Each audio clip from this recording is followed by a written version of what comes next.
Hi guys, welcome back to We Should Talk, a pop culture interview series from In the Know. I'm your host, Gibson Johns, and today on the podcast we have Tyler Cameron, formerly of The Bachelorette. Now he's on the show Special Forces on Fox, and we were talking today because of his partnership with Eventbrite, which is timed in cuffing season, so it's all about dating and giving people kind of creative and unique dating ideas, and so we kicked it off by talking for several minutes about his dating do's and don'ts, his ideas. I tried to get some info on, he was just on Watch What Happens Live last week and with Brynn Whitfield from The Real Housewives of New York, and they had this electric chemistry on screen. Like everyone was talking about it, and I tried to ask about that. It sounds like he will be seeing her when he's back in New York. He lives in Florida, but yeah, we talked about dating. We talked about some do's and don'ts, and then we also got into some Special Forces talk. Which, if you don't watch it, it's honestly a really great and interesting watch. It brings a lot of different reality stars and celebrities together under this one experiment. It's called The World's Toughest Test, and they do all these really crazy challenges, get yelled at by these former military operatives, and I think it's kind of show that kind of Tyler seems to be built for.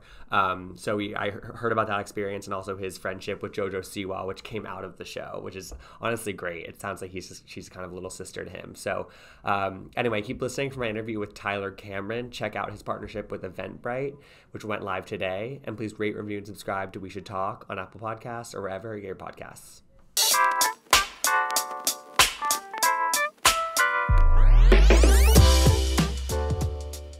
All right, so Tyler, you're coming off a pretty great electric appearance on Watch What Happens Live, first of all, which I watch that show every single night. So have you heard from a lot of people after that aired? Because like that was really fun to watch.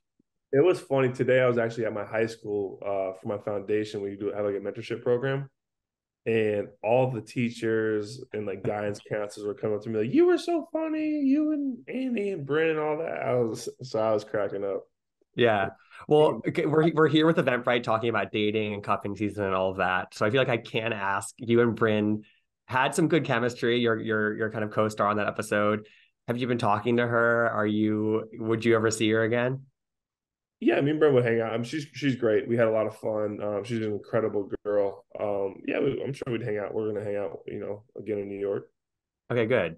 All right, so cuffing season. We're kind of going into that right now. And your whole partnership with Eventbrite is all about sort of like just kind of going beyond the just like, people fall back on the dinner or drinks for a date idea. And it's kind of all about finding more unique creative ideas for a date. What is like the single most creative date that you've ever been on?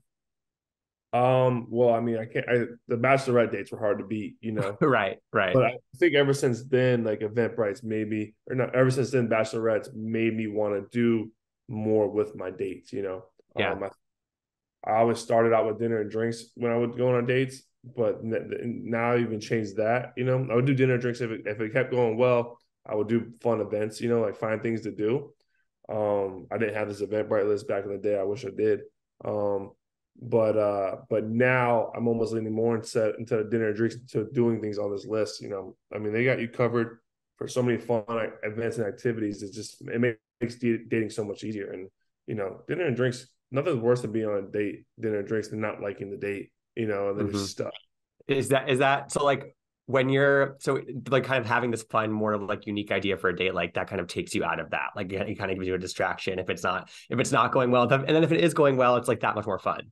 Exactly. If it's going well, you're having a ton of fun. If it's not Yeah. going well, lean into the date activity even more, Yeah, So, totally. I mean, like for instance, cooking class, you just dive into cooking more. Or if it's 90s themed dance party, there's a lot of other people dancing too. You go have fun with them. So it's like, it's great. It's got you covered for, a good date. If your date stinks, you still got fun things to do on the date. So I'm thrilled about this list and how much fun it can be. I'm going to be using the heck out of it.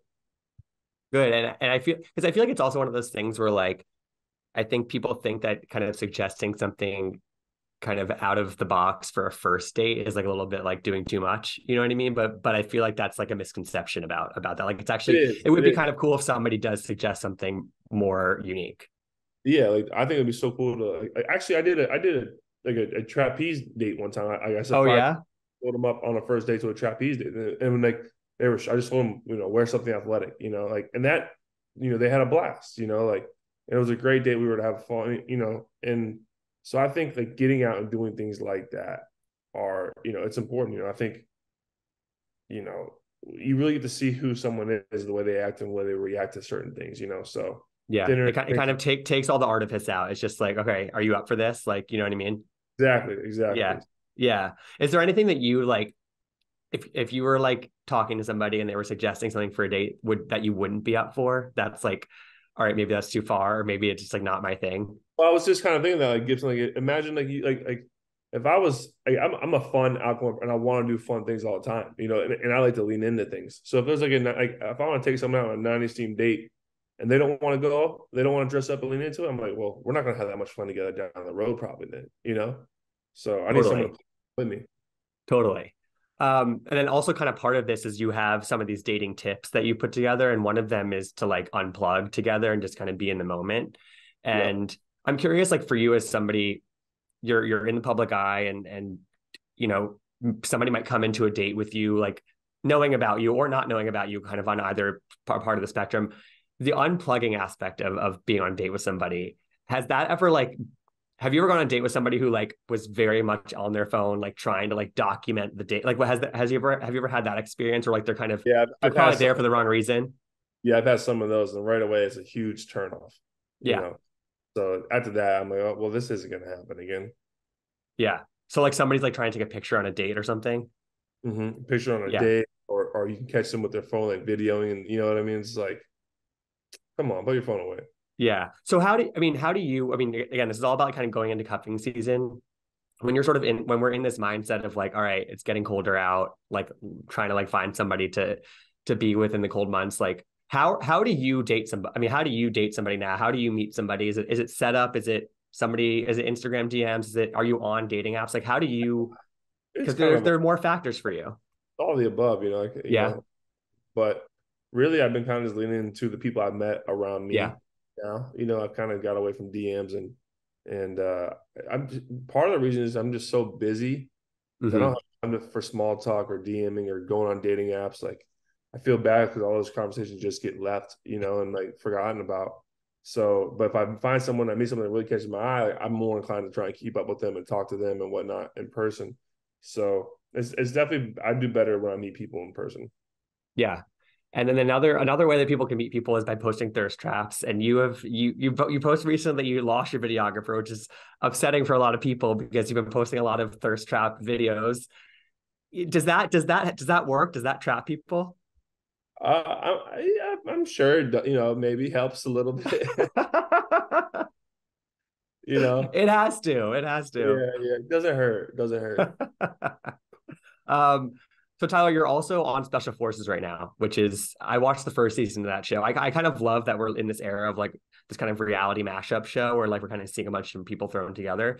Um, but the big difference between the first season and the second season that you're on is that was in the desert and this is like in the cold. Like it seems very cold where you guys are. How did that aspect of that experience impact it for you? That cold is brutal. I mean, I'm a Florida boy. I love the heat, so I'm Yeah, used to. But that cold, like your feet are like, it's so impossible to keep your feet warm, when your boots get soaked. And once your feet go, you're just miserable and uncomfortable.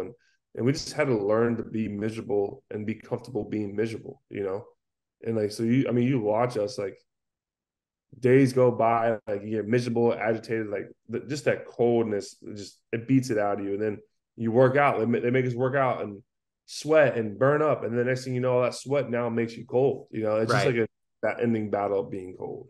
What was the balance of mental and physical in terms of like how hard it was? I think it was everything you do physically is a mental challenge too. So I think it's 100% mental, no matter what, because you're all like, but like the physical part of it is so extreme and pushed me to my limits. Like, and limits, it pushed me past my limits. Honestly, Yeah. pushed me to places I don't think I ever thought I would ever go without those people pushing me there. Um, but then you realize after you do it, your mental, like your mind will go so much, your body will go so much further than your mind will allow it. Hmm. Hmm. So I learned to push through that. And I mean, there was so many amazing lessons I've learned from the staff. Yeah. And I'm curious because again, you're somebody who like fitness is so important to you and you work out a lot.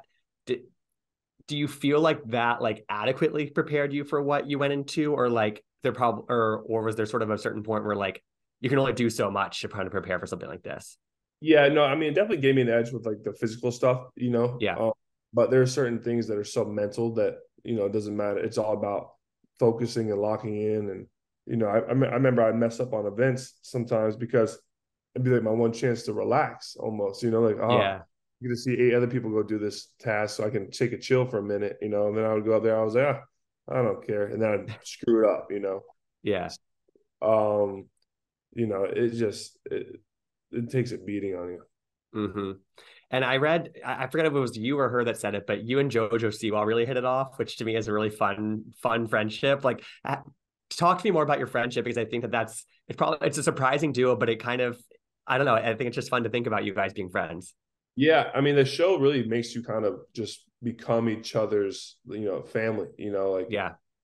you really, I mean, you have nothing to do. You have no phones. You have nothing. Just to sit there and talking about what you've gone through, what your life is, how you're doing, how you know your aches and pains. You know, your doubts, your negativity. Like we all battle those together. You know, and it makes you come so close, and it brings you together. And now I almost look at JoJo, you know, as like my little sister, and like I just look out for her, and you know, I want to protect her as much as I can. And she's just, I mean, she was so important to everyone's success on the show. Like she was a big leader, and she's the youngest one there. She was the baby, you know, and she was a Yeah. huge for everybody. And I mean, that girl's amazing, and she's going to be a dear friend for a long time. I love to hear that. I think it's what was fun from that first episode was also like, it's such a serious environment that you guys seem to be in, but like she was able to cut through that sometimes and just like crack a joke, or at least like make somebody smile, which to me, it probably feels like that was probably one of the most important things you could get in a moment like that. Yeah, no, I mean the staff was always like, you guys got to find humor within this, you know, and JoJo was always quick to try and find humor because you got to laugh through the misery, you know, Yeah. so you got to keep the humor going to get through all the crazy stuff. Mm-hmm. Just more generally, Tyler, to end it out, like I feel like you've done such a fantastic job of like post bachelor stuff, like just expanding your reach and doing a kind of a big variety of different things, and whether that's like investing down in Florida or doing different like projects up in New York and things like that. Like, can you just talk to me a little bit about just like your general like outlook on your career and like just the variety that you do? Because it's been really cool to watch you do that. I appreciate that. You know, it's been great. You know, I've gotten some very cool opportunities. Is just capitalizing on those opportunities. I came back home. I think everything happens the way it's supposed to happen. You know, COVID happened, and my mom's passing happened, and all that stuff brought me back home. And since being home, I got back into construction again. I'm building houses. I got a house going on the market in 2 weeks. You know, I'm about to renovate my house. I renovated my mom's house, like dove into that. I got into restaurants, you know. I started a foundation in honor of my mother. And now we got 7 girls under scholarship. We have 5 girls on Amazing. scholarship. You know, it's like, it's been really cool to take what the show has given me and then to try and grow on it, you know. This year, honestly, has been the most humbling learning year I've had since being on the show, because I've been really just trying to start businesses and build something off of what the show has given me. So it's been great. It's been hard, but you know, I'm like right in the thick of it right now, and I'm excited to kind of get my head back above water and see where I am a year from now. You know. Yeah, no, I think you're truly paving your own path, and I think there's no playbook for after one of those shows. And I think that you're writing your own playbook, and so I think it's really cool to see. I appreciate that. Thank you. Yeah. Yeah. Well, Tyler, I think that's all the time we have. But if there's one more plug you want to do for your Eventbrite stuff before we sign off, feel free to do so. Yeah, no, definitely. I mean, I encourage everybody to get on this list and check it out and dive into this list, and just you'll find so many ways to make dating less stressful, much easier. And I'm guaranteeing you're going to have many more dates with this person if you like them that much, because it's going to be fun. I'm going to be using this list a ton now. So get out there and date and have fun with it. Cup of season is here, baby. Love it. All right. Thanks so much, Tyler. It was fun to talk to you. Yeah. Thanks for tuning in to We Should Talk. I hope you enjoyed the interview. You can find out more about In the Know at intheknow.com. You can follow me, Gibson Johns, at Gibsonoma on Twitter and Instagram. And you can listen to all of our interviews, past and future, by searching We Should Talk wherever you get your podcasts. Hope to see you next time.